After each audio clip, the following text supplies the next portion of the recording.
Hi there, I'm Lou, And I'm Lee. and this is Uncovering History.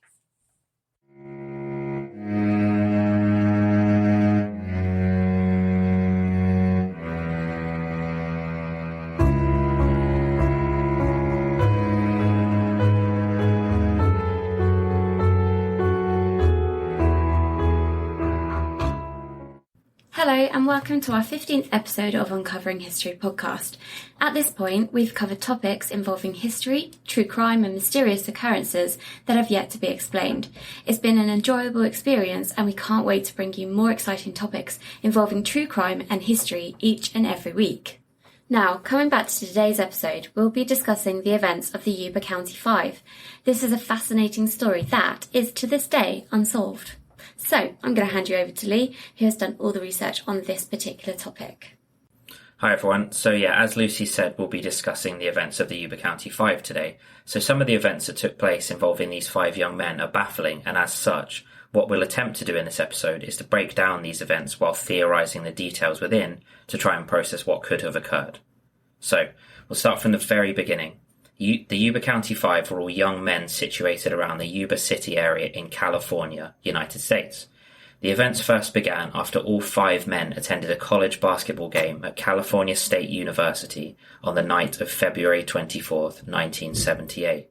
Now these five men were 29-year-old Bill Sterling, 24-year-old Jack Hewitt, 32-year-old Ted Wire, 30-year-old Jack Madruga, and 25-year-old Gary Mathias. Now, tragically, four of the men were later found dead in an investigation that subsequently unfolded. The fifth man, Gary Mathias, to this day is still considered to be missing, as his body was never discovered. The events, or unknown events, that would take place would set off a chain that would lead many to research and ponder about what truly happened. The whole series of events would take place in the Plumas National Forest. I'll now provide some base information to go along with this. So Gary Mathias was originally situated in West Germany while serving in the United States Army in the 1970s. However, after developing a drug problem and being evaluated and diagnosed as schizophrenic, he was eventually psychiatrically discharged as a result.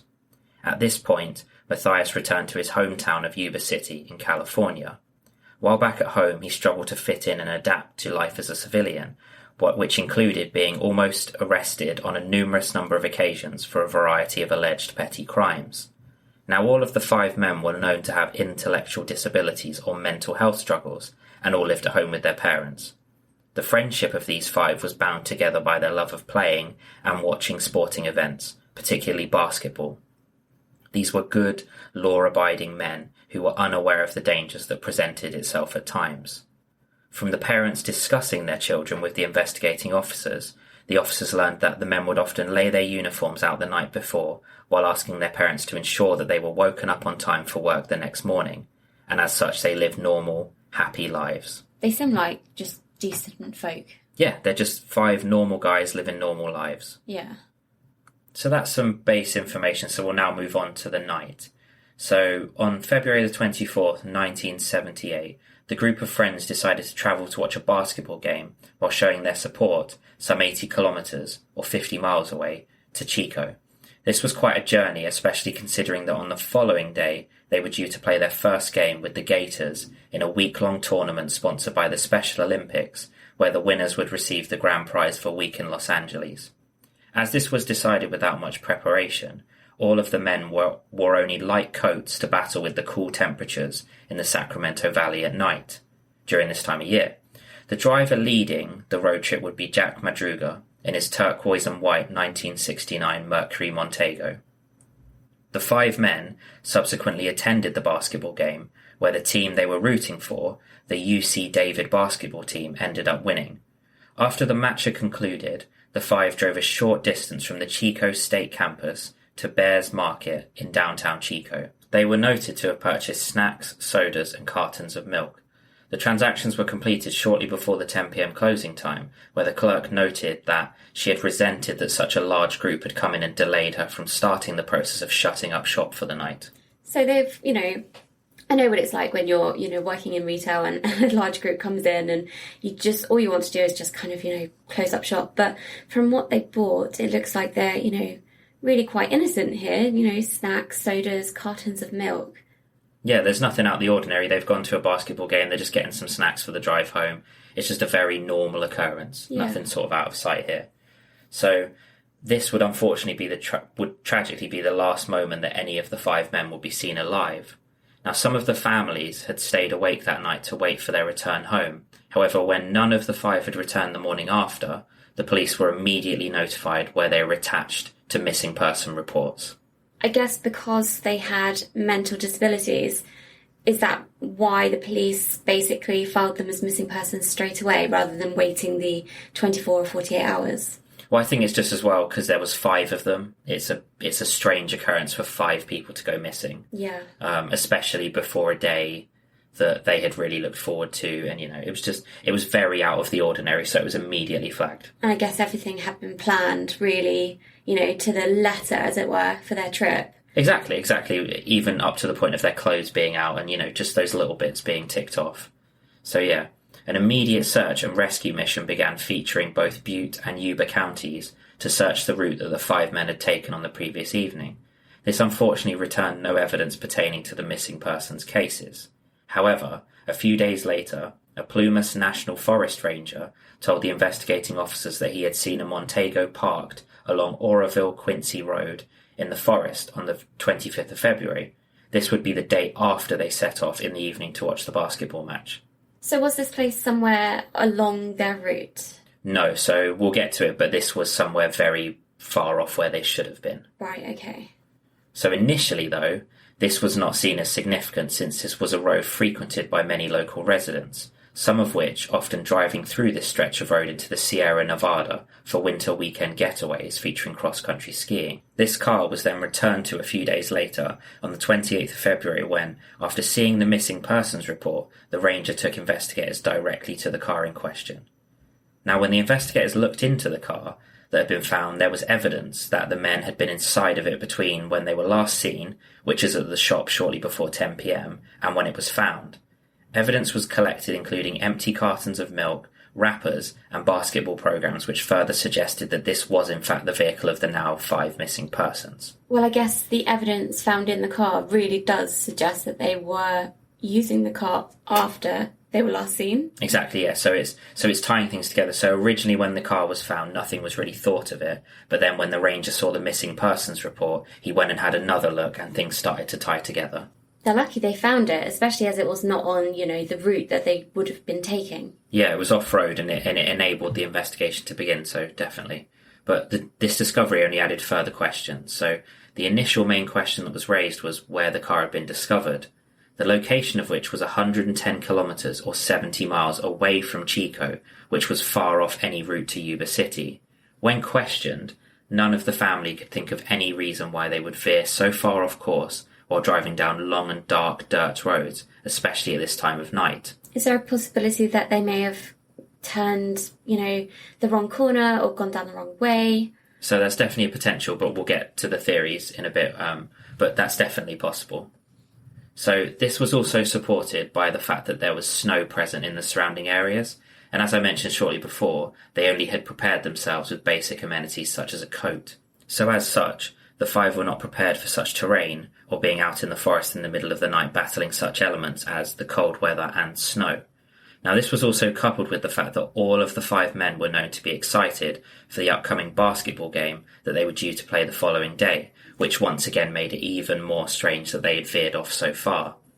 Now a few comments from the family noted that Jack does not like the cold weather and had never been up in the mountains, and Bill Sterling's father noted that he had once taken Bill to an area near there for a long fishing weekend.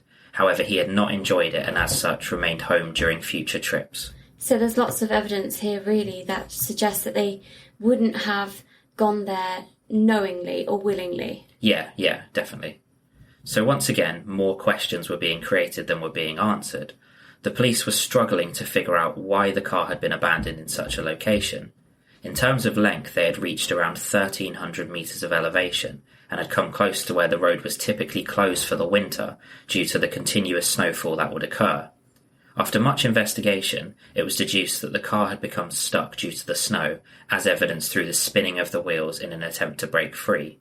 The investigators did go on further to discuss that 5 young men would have been able to push the car free, as the snow was currently not that deep. So when they found the car, was there no snow around the car at that point? No, so there was snow and there was evidence that they'd been stuck, so they tried to drive the car out of the snow, right, but it had become stuck and as such they had abandoned the car. Okay. Was it I don't really know what type of car this was, but was it the type of car that could, manoeuvre in snow, or...? No, it was just a normal sort of 5-door car, but the point that I found interesting was that the police investigators stated that 5 men would have been able to push it out of the snow. Right. So they chose to abandon it over attempting to push it, which also, again, adds more questions. Okay. So the next area that the investigators looked into was the fact that the keys were not present and that there was also a quarter tank of fuel left. The investigators also hot-wired the car, to which it started up fine, proving that the car malfunctioning wasn't an issue. So to me, if I was stuck in that sort of predicament, I would probably stay in the car because at least there would be some sort of form of heat and protection. Yeah, I guess in the situation, though, if there's 5 of them, there could have been 5 conflicting ideas, and as such, minds start to get scrambled and things no longer make sense. Okay. So I guess it's kind of difficult to know what they would have been thinking in that moment.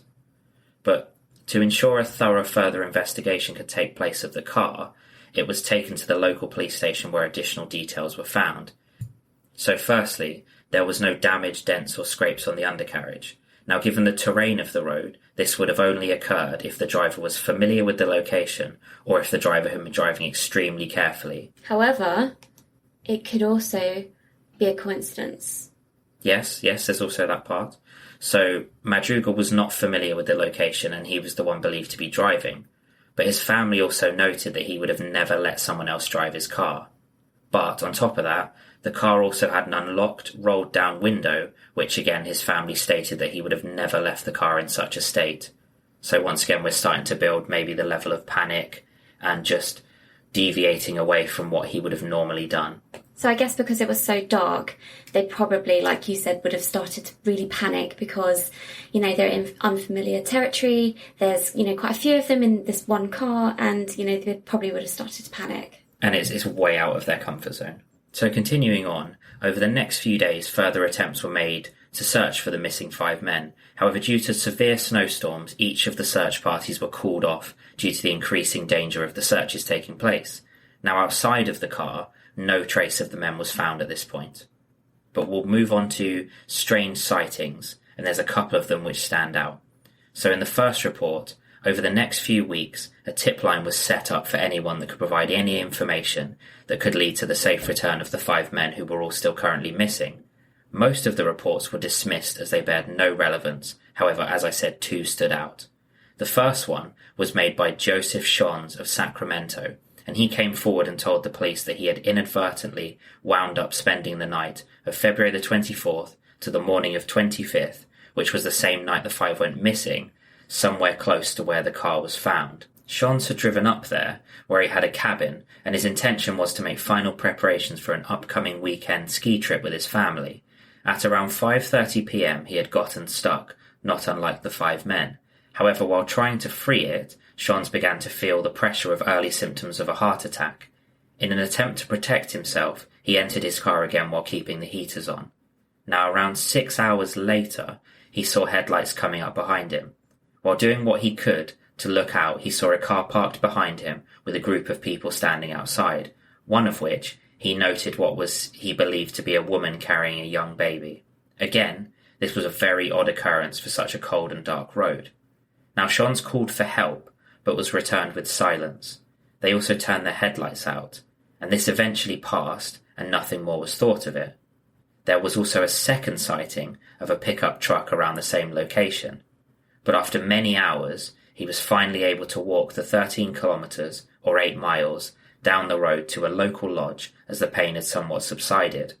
The manager immediately drove him home, where they both passed the abandoned Montego around the same point where Shons had originally noted the voices. A doctor would later confirm that Shons did in fact have a mild heart attack. That's really quite... So, but hold on a minute. So Shons obviously, was driving up in the snowy conditions and obviously started having chest pains.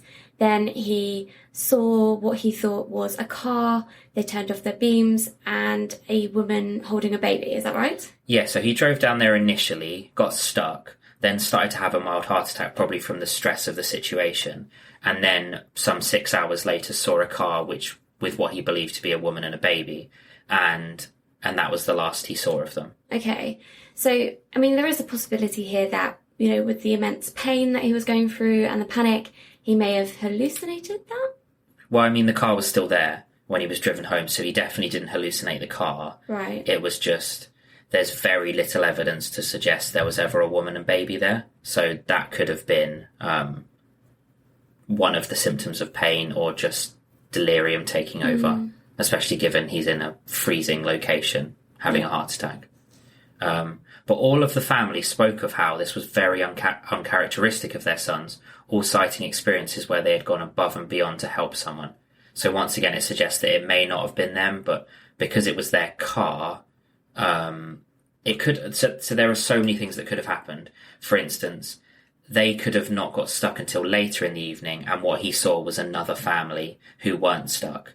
But like I said, there's so many coincidences and things you can ponder that it once again only creates more questions than it's actually answered.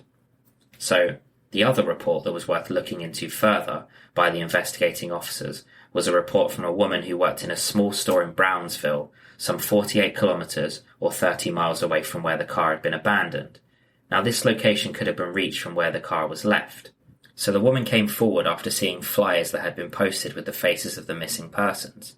She stated that 4 of the 5 men had stopped at the store in a pickup truck 2 days after the disappearance. The store owner was also able to corroborate the story. Now, alongside this, the woman was able to recount events such as 2 of them being inside the phone booth outside.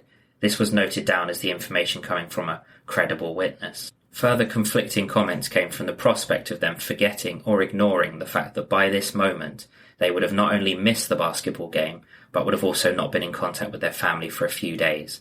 Now, both of these aspects raised serious red flags as they were very unusual occurrences, if occurrences at all. So thus far, the evidence collected had not been irrefutable or capable of outlining a clear picture of the events that had taken place. For now, it was still a missing persons case. However, foul play had not been ruled out at this point. So we'll now move forward to June the 4th. And at this point, most of the snow at higher elevations and altitudes had melted away. A motorcyclist group attended a trailer that was maintained throughout the year by the Forest Service at a campsite off-road around 31 kilometres or 19.5 miles from where the car had initially been found. They immediately noticed that a front window had been smashed from the outside, and alongside this, when they opened the door, they were welcomed by the unrelenting and pungent smell of decaying flesh. This would tragically later be identified as 32-year-old Ted Wire. Now, this was reported to the police, and as a result, a new search was conducted with haste. Their search would now be extended around the location of the trailer in the hope of uncovering more evidence pertaining to this case. The next day, in more unfortunate circumstances, they discovered the bodies of 29-year-old Bill Sterling and 30-year-old Jack Madruga. They were discovered on opposite sides of the road, some 18 kilometres away from where the car had been abandoned. Now, as a result of the harsh winters and the fight for survival, the bodies had been scavenged by wild animals in an attempt to survive, leaving mostly bone as the identifiable features for each unfortunate victim. Later autopsies would show that both Bill Sterling and Jack Madruga had succumbed to hypothermia. There are reports, however, which are heartbreaking. Now, some deputies speculated that one of them may have had a desire for sleep, which is the condition's final stage, with the other refusing to leave their side and as a result, eventually meeting the same fate. So these guys really were the best of friends. That's horrific, isn't it? I mean, hypothermia we've covered before in, the Diet Love Pass, and there are stages where they kind of, make silly and rash decisions. And I think if that was the case and that other guy just stayed with him because they were such good friends, that really is, really heartbreaking. Yeah, I mean, it's what the evidence would potentially suggest, but there's nothing concrete. But it's a incredibly nice gesture. But once again, when hypothermia sets in or pneumonia, your body starts to make decisions which you believe to be rash, but are completely against what would actually keep you safe. Mm-hmm. So, moving on to 2 days later, On June the 6th, as the search parties continued to ramp up, Jack Hewitt's father made the horrific discovery of his son's backbone under a manzanita bush some 3.2 kilometres or 2 miles away from the trailer. Further evidence collected, such as his shoes and jeans, helped identify the remains further. And on the following day, on June the 7th, a deputy found a skull downhill from the bush where Hewitt's backbone had been found on the previous day. This would unfortunately also be identified as 24-year-old Jack Hewitt. The confirmation would come from dental records as well. Now his death would later be attributed to hypothermia as well.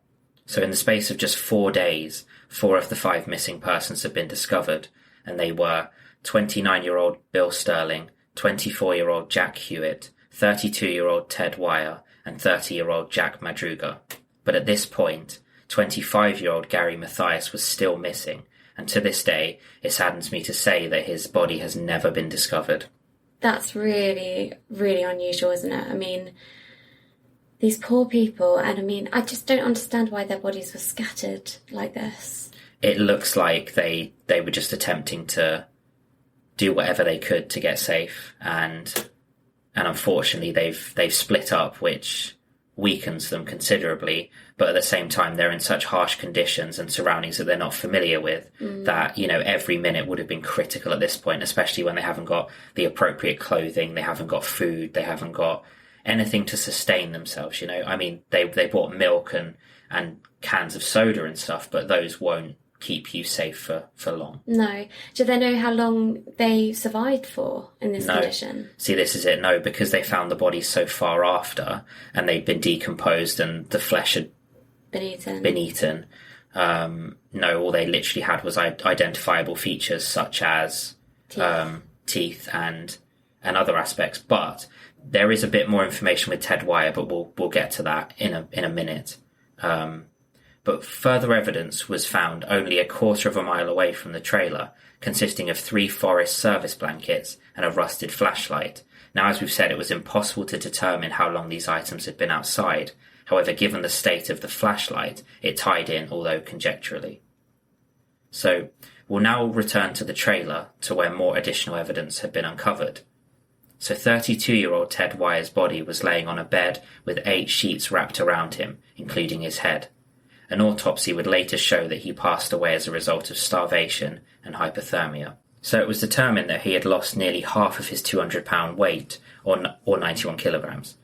His feet were also gangrenous and heavily frostbitten, and alongside him, on a table nearby, sat the following items: a nickel ring with Ted engraved on it, his wallet with all contents inside remaining, a gold necklace, a gold watch, which the family stated was not his, and a partially melted candle. He was wearing the same clothes that he had worn the night of his disappearance. However, his shoes were not recovered at the scene. And now, because he was found inside a trailer and the severe cold weathers, it had also stopped the decomposition process. So it was still occurring, but it was occurring at a much slower rate. And as such, his body was still primarily intact. Yeah. So why do you think he was found with items that didn't actually belong to him? So it could have just been a case that they were left on the table as well, but there isn't really much information about that. Okay, so it's another question that is left unanswered. Yeah, so once again, more questions are building up. But in odd circumstances that puzzled the investigating officers, there were a plethora of items that could have been used, but had not been, to keep warm and provide security. Now, these items consisted of forestry clothing for warmth and books and matches that could have been used to light the fireplace inside the trailer. The investigators did come across some ration packs that had been opened and consumed. However, once again, there was another untouched locker that had enough food for all 5 men to survive for a year. There was also a propane tank that could have been used to heat the trailer. So they had all the things that actually they needed for survival. Yeah, but I think once again it's coming back to hypothermia. Their state of rationality is being swayed, and as such they're acting on panic rather than, you know, being able to pick apart a situation and say, this is what we've got, this is what we're going to do. It was more a case of, we need to do something now.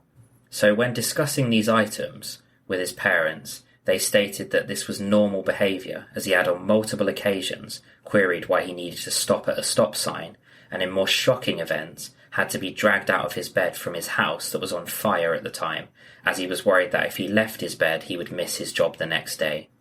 Now, unfortunately, this comes back to the mental disabilities that we spoke about earlier.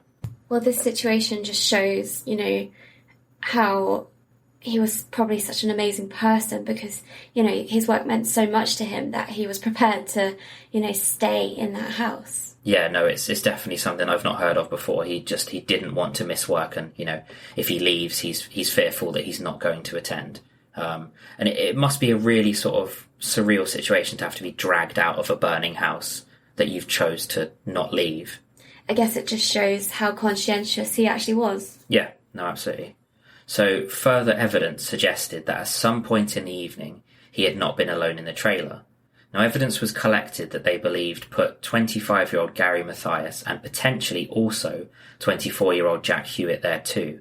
Now, Gary Mathias' shoes were found inside the trailer, suggesting that he had potentially switched shoes with Ted Wire, as his shoes were never found.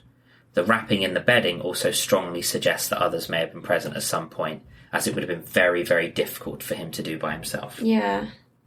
So, it looks like almost that they were trying to take care of him.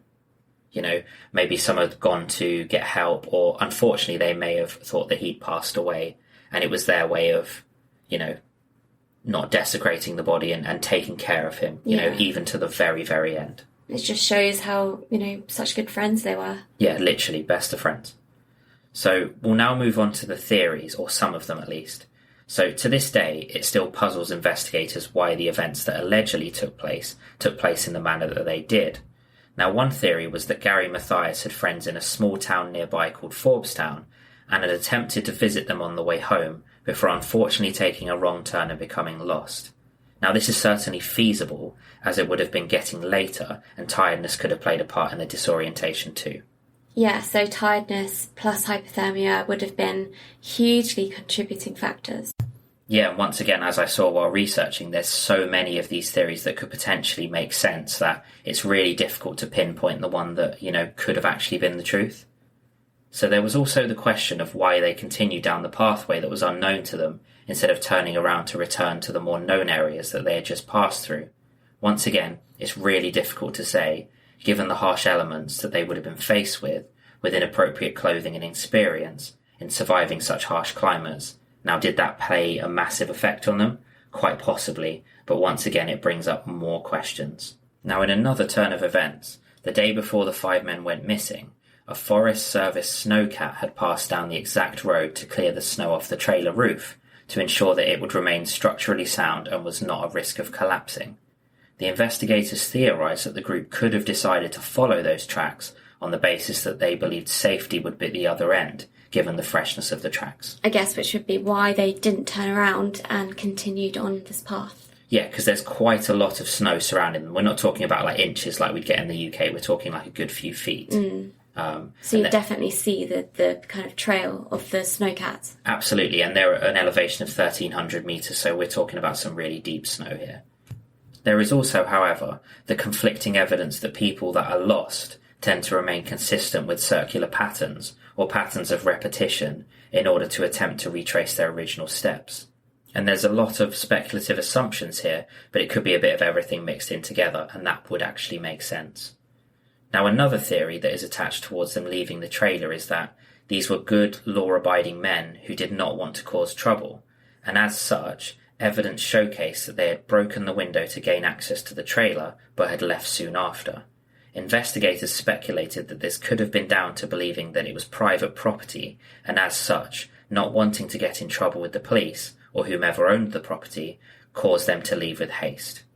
Now, this decision could have been made official when they believed Ted Wire had passed away, adding an additional level of severity and the necessary to find safety fast. So I guess what you're saying is all of their actions were sort of completed based on trying not to get into trouble. Yeah, that's one thing that they've theorised, and it makes sense with their personalities and their behaviour and their goodwill. So if that is the case, then it really is a tragedy, because they would have been safe there, or at least safer. And it's an upsetting story, as there are so many questions that remain unanswered. Why did the events occur in the manner that they did? Why didn't they stay put and wait out the cold? Why did they potentially split up from each other? So alongside all of the theories that have been put forward, there is also the 2 tips that were received from the tip line that brought up other events that were also unexplained. The first being the pickup truck that was noted by Joseph Shons, the man who had a mild heart attack on the same road as where the car was discovered, and the red pickup truck that was discussed by the store clerk and the manager some 2 days after their disappearance.